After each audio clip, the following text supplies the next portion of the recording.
Greetings, thank you for lending an ear to the Voice of the Times for Saturday, September 18, 2021. For today's editorial, will RCEP be an effective geopolitical tool?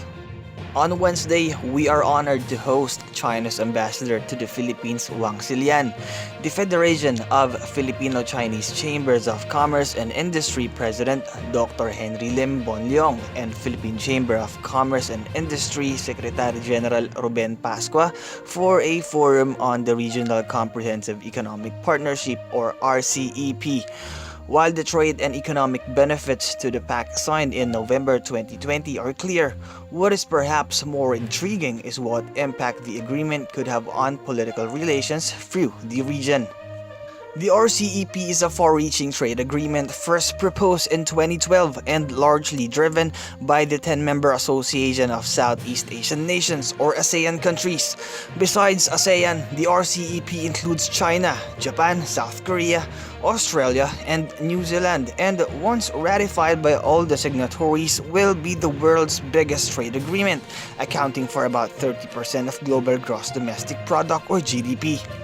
The RCEP countries will also collectively represent the world's largest source of exports and the second largest import destination. The RCEP might have been even bigger had India not withdrawn from negotiations in 2019, or if the US had not made the short-sighted choice to avoid participation in it.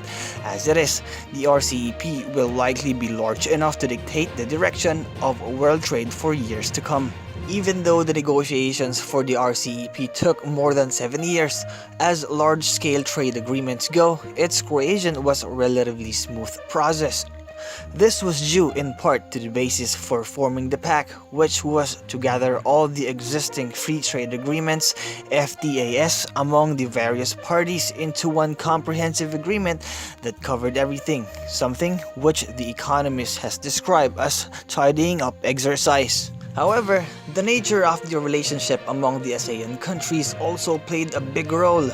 ASEAN owes much of its stability to the principle of non-interference in members' internal affairs and compartmentalizing, so to speak, issues of mutual concern.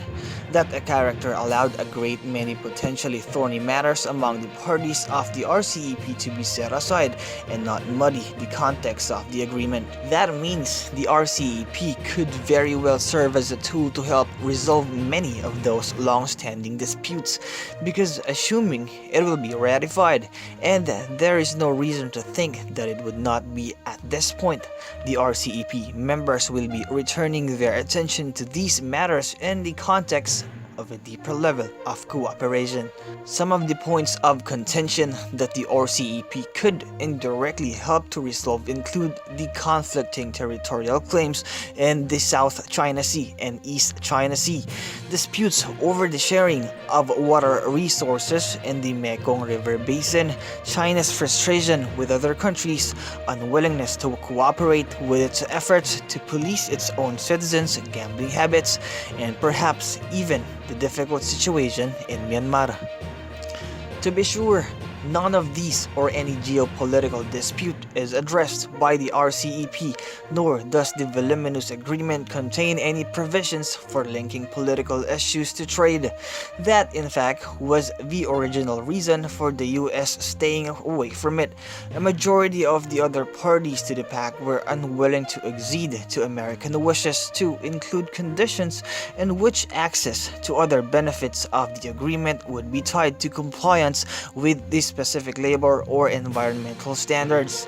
The RCEP signatories instead took the view that while those were of course important, the trade agreement was not the most effective mechanism to deal with them.